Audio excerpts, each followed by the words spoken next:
Hello everyone, it's Jessica here with another Shimmerz layout. You can use my name Jessica in the note section of your order for a free gift. So I have a piece of pretty thick cardstock here. I think it's 120 pound if I remember right. It's by Park Lane, and I am just coating this with a nice coat of clear gesso. And I am just spritzing this down. I waited for it to dry, of course, and then I'm spritzing that down with water. And then I just directly sprayed on some of the Color Splash Rockin' Robin color. It's a really, really pretty blue color. I want this to look kind of like a sunset because that's what my photo is going to be today. And then this bluish one here is Iris My Case. Iris My Case.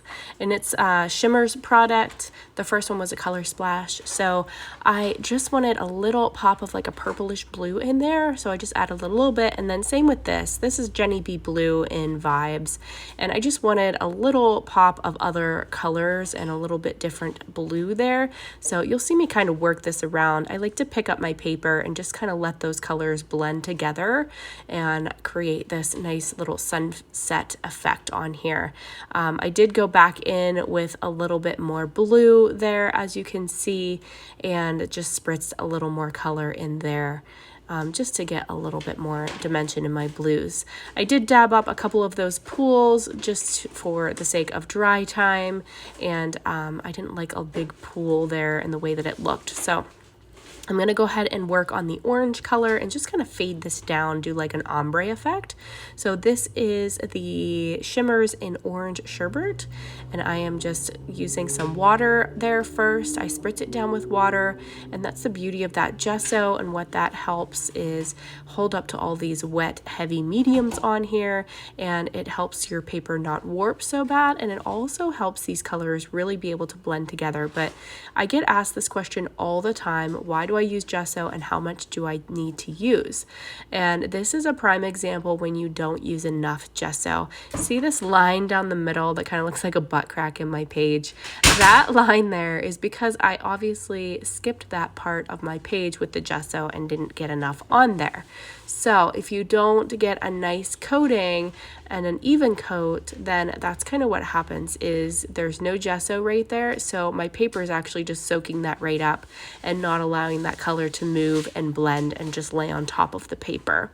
So that's what happens, but it's okay. I'm going to color this up with some embellishments, and my photo and everything is going to be pretty much in the center anyways, so I'm really not worried about that line being there. And it may look a little bit better too when I get this completely dried. I think I'm going to run this one through my laminator just to dry it and make sure that it gets all these crinkles out and stuff. So I'm just adding some splatters in those darker blue colors on top of that mixed media. The blue is starting to dry at this point. I'm going to go ahead and water down some white acrylic paint and add some white splatters just to create a nice marbling effect and break this up. Baby girl is here, and she is super tempted to put her finger in that white paint, and she's just acting like she's finger painting over here. So I have to hurry up and get that wiped up rather quickly. I did move my water cup over on the left as well because she was into my paintbrushes, which normally I don't so much mind, but I didn't really want her messing with them on this one because I have so much stuff on my desk right now. This one here that I'm just flicking on some splatters of is not a Shimmerz. It's a Color Splash in Gold Digger. It's a really nice gold for gold splatters. And then this one here is a Shimmerz in Pumpkin, and I really wanted to add some darker orange splatters, so that's what I used for those. And then I'm going back to that Iris My Case. I'm going to add a little bit more, but I'm just going to smush it out of my brush for some bigger drops. And I just wanted a little bit more of that purplish color. You can see it there when it's dry. I ran this through my laminator. There's the butt crack and what it looks like now. It kind of reminds me of a butt crack because it's like a peach color, so it looks like a peach crack. So I know all of you are probably cracking up right now too, but that's what it reminds me of. I've got this sun cut file that I'm using today, and this is one of my go-to favorite sun cut files ever. I've used it quite often. It's by Cuttoyou, and it's just my favorite. I love the way that it looks. You can do so many different things with this. You can make a shaker pocket out of the middle. You can put your photo in the middle of it, but today I'm not doing anything with the middle. I'm actually just going to focus on the rays, and I'm using this kind of ombre stripy paper from an old Hip Kit Club, and I'm just backing the rays, and then I'm going to leave the middle open so my mixed media shines through there, and my photo is just going to lay on top like that. I'm not doing anything to my photo at all. I think I backed it with some white cardstock there. I might have actually, I don't even think I backed it. I think that's actually just the outline from when I printed it. So I didn't actually do anything to my photo at this time, which is crazy because usually I layer up my photo quite a bit. But I really wanted the mixed media to shine and all of the other elements around it. So I wanted to leave my photo just how it is. I'm going to go ahead and stick down these elements, make sure that those are lined up straight, and I'm pulling out some of these little puffy stickers. These are like title stickers from my Hip Kit Club. This is an older one I've had in my stash for quite some time, but it was a really good summery one, and I love these little titles, but I couldn't get both of these to work the way that I wanted them to look on there, so I ended up just using the summer one, and then I'm going to build on that title and just kind of make a punny title instead. This photo is of my boys watching the sunset. We were really like chasing the sun, which is why I'm using this embellishment here that says chase the sun. I know it has a surfboard and a palm tree on it, but I just loved it, and it just fit in that corner so perfectly, and we were really chasing the sun. We were baling hay. It was hay season in the summer, and we work full-time, so it's kind of hard to fit in hay whenever you work full-time, and by the time you get done working, it's almost time for the dew to settle in, and then your hay is wet again. So your hay has to be very, very dry to bale it up, because if it's too wet, it's a fire hazard, because wet round bales tend to get very hot inside and they can start a fire. So you want them to be very dry, and we were really, really chasing the sun this night and trying to get as much done and baled up as we possibly could. You can see it laying on the ground still where the trailer is parked. I was driving the truck and trailer around, and my husband loads me up, and then we drive it back to the farm. So this was a little break that we had. My boys were having snacks on the back of the trailer, waiting for more hay bales to come over and be delivered to our trailer here.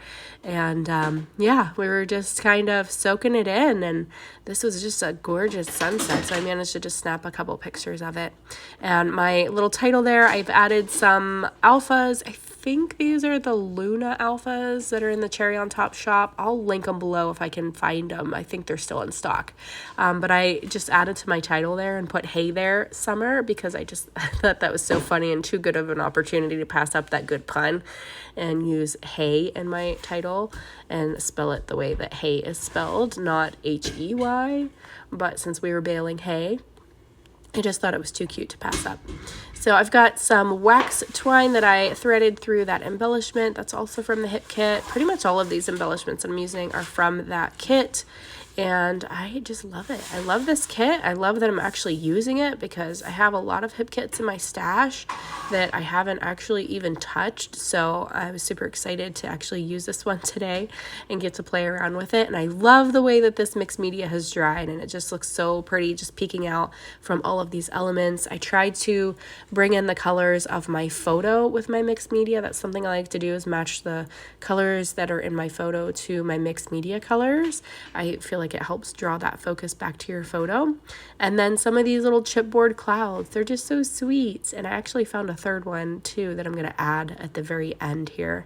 But just gluing down a few of these elements, making sure everything's stuck down good. I like to use my Nuvo Deluxe adhesive because it dries clear, so I don't have to worry about making a mess, which I usually do. Some of it usually kind of splurges out there, and I'm fine with that because it dries up clear, so nobody's going to see my mess. I've also pulled out these little embellishments from Safe Travels collection by Simple Stories. It's been one of my all-time favorite collections for travel. I love this collection so much. I've used a lot of it. I think I bought it like 3 or 4 times because I just loved it so much. And I just go back to it for a lot of my layouts.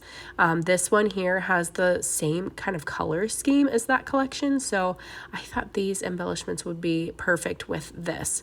So I'm just pulling in a few embellishments from that kit or collection, and then I'm using some orange thread today, and I'm going to add some of that behind and around some of these embellishments. Not using glue dots for these. I'm just gonna reinforce and glue down with my Nuvo glue, and that should hold up just fine.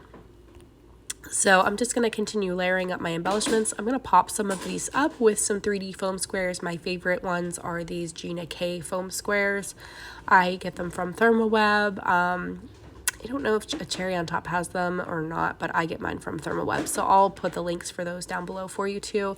And just remember, if you do place an order for the Shimmerz products for the mixed media, if you use my name in the notes section of your order, you can get a free gift. And it's always a really nice gift. It's not like something that they just have laying around that they haven't sold a lot of. And honestly, I don't even know if they have any of those products because they sell a lot of everything. So, but it's always a really good free gift. So you'll enjoy it for sure. So here is my little camera with the thread on there. That's glued down at this point. I'm going to add this little circle there and then see if I can find some more wordy bits here. I love this camera from that Safe Travels collection. So I'm going to pop this in here. I just have to get it underneath there to get it where I wanted it. And I also used some washi tape on this one underneath that little banner with the wax twine in it. I just love it. I think it looked super cute and it worked really well on this layout. I've added my date stamp. I have the Paige Evans roller date stamp. I have a few date stamps, but that's usually my go-to. And then I have these little wordy bits. I'm just going to add a few of those here. And I'm going to grab some new little, they're like little dewdrops. I can't remember what they're called offhand, but I just got them in my Cherry on Top order. And they're by Pink Fresh Studio. Glitter drops. They're called glitter drops. I just looked them up. But they're really, really pretty. So I'm going to add a few of those here at the end. I've added a couple of those little flowers from that Safe Travels collection. And then just adding a little bit more, a couple more hearts to this layout just to give it like some heart confetti. And I like to try to make the colors match, so I've used some orange and yellow where my mixed media is orange and yellow. I'll add some blue ones up at the top. I like these little phrases, so I'm adding those up on that side. It looked like it was just a little bit naked and needed something there. I like to add a ton of embellishments in my embellishment clusters and just kind of use all the things and just layer them up and make it look really fun.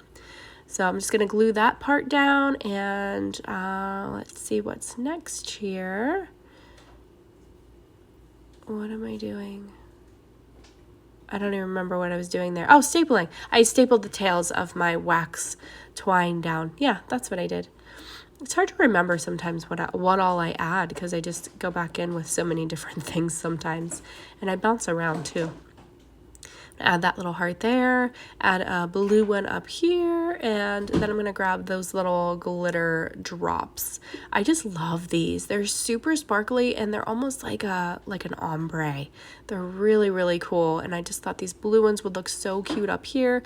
I'm just going to use a few. I'm not going to use a ton of them. I don't want to overpower the layout, but I just think they just look so cute for that little pop of color. And then I'm pulling out some orangish shade ones for down here. And I'm just going to add, again, just a few, not a ton of them. I don't want to do anything crazy on this one. I just wanted to add a few of these just for a little pop. And then there's that other cloud coming in, that last little cloud. And then here's the finished layout. This is what it looks like, all dried and flattened out. And I hope you guys enjoyed this process. I hope that I've inspired you to create something today. And I hope that you're not intimidated to try mixed media. It's very easy, actually, whenever you just start playing around with those layers and just have fun with it. So I hope I've inspired you guys today. Thank you so much for being here and thanks for watching. Have a great day. Bye-bye.